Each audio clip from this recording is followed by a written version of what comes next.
Well, joining us now is Africa 54 health correspondent Moudou. What do you have for us today, Linord? Hello, Vincent. Hello, everyone. While emergency and medical relief to thousands of people affected by recent floods are underway in Malawi, the flooding, which destroyed thousands of hectares of crops, has raised fears of a cholera outbreak and cases of malnutrition in the southern half of the country.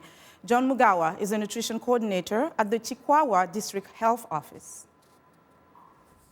Here in Chikwawa, we have, on nutritionally, we have major three problems. That's stunting, which is rated at 48% as the district, wasting, which is at 11%, for the underweight and under 5 children, which is at 3%. We are expecting a camp like this one to have a lot of maybe outbreaks, like diarrheas and also childhood immunosable diseases, polio and so on. So what we do is maybe as a health sector, we have got several departments, and every department is taking a role. Let's say here we have got people who are doing nutrition, they are screening, they are monitoring the growth. We have also people who are immunizing children against childhood killer diseases. And also we have got the environmental department, whereby they are looking at the water and sanitation. And the Weather Service is warning of more heavy rains in coming weeks. Microsoft founder Bill Gates pledged $1.5 billion on Tuesday at the Global Alliance for Vaccines and Immunization, or Gavi, conference in Berlin. Since it was set up 15 years ago in Davos, Gavi has provided vaccine to about 500 million children. 500 million children, indeed. Countries have also pledged some funds, including the British government, with $1.5 billion. Other major donors include the United States and Germany. Gates has now donated $4 billion to Gavi. He says there has been amazing progress in child health, but more remains to be done. These investments we're making today will save almost as many lives in the next 5 years as we've saved in the last 15. The scaling up here really drives the number.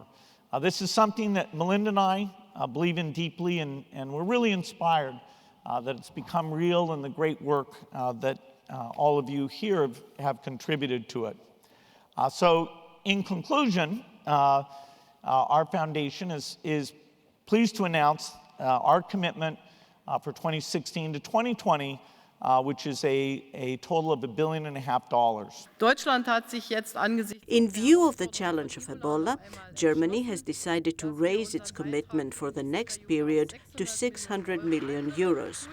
Others are also doing the same at the moment, so that I think we will reach the 7.5 billion we have targeted.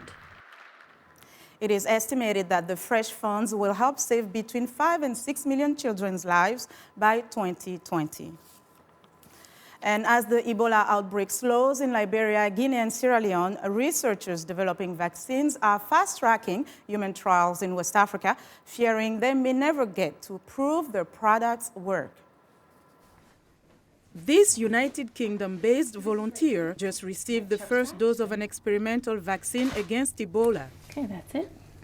Pharmaceutical giant Johnson & Johnson has received 100 million euros from Europe's Innovative Medicine Initiative to speed development and push tests to the hardest-hit Ebola countries of Guinea, Liberia, and Sierra Leone. Matthew Snape is the lead investigator in the trial underway at Oxford University. The ultimate goal will be testing in an area where there is an Ebola outbreak, and only then will we have direct evidence as to whether the vaccine works. We can check blood tests here to look for immune responses, but actually you don't really know until you're actually showing prevention of disease.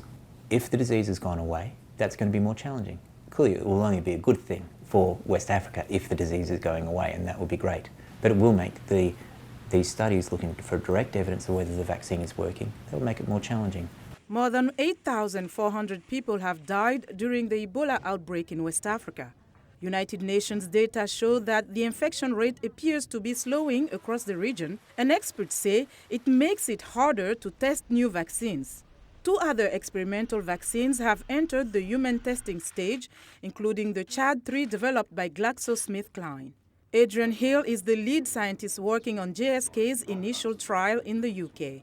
The question really is, will we have enough data for you to be really confident and say, yes, this definitely works with X% efficacy, we've measured that. So I think there is a risk we won't get to that final answer, but we'll definitely get some data, and hopefully it'll be enough to license a vaccine. Phase 3 trials, also known as efficacy or final stage trials, will start in Liberia at the end of January and will be conducted in Guinea and Sierra Leone as well. Despite signs of progress, the battle to contain the disease is not over. Dr. Peter Piot, one of the discoverers of the Ebola virus 40 years ago, says the international community must remain vigilant. First of all, this will happen again. Epidemics are not something of the past. Secondly, we have to act early, promptly, and it's better to be accused of overreacting than not reacting. And never before had we seen 3 entire nations being affected by an Ebola epidemic. And so we need to organize ourselves much better, both in the countries that are most vulnerable, like particularly in Africa, but also in the international community. The hemorrhagic fever is spread through contact with bodily fluids of infected people or the highly contagious body of someone who has died of the virus. WHO says the worst Ebola outbreak on record infected about 21,000 people in Liberia, Sierra Leone, and Guinea since it was detected last year. And that's our Africa Health Report for today. Back to you, Vincent. Well, thank you very much for joining us today, Linord. Be sure to watch for Linord Moudou every Tuesday and Thursday for the latest health news in Africa, right here on Africa 54.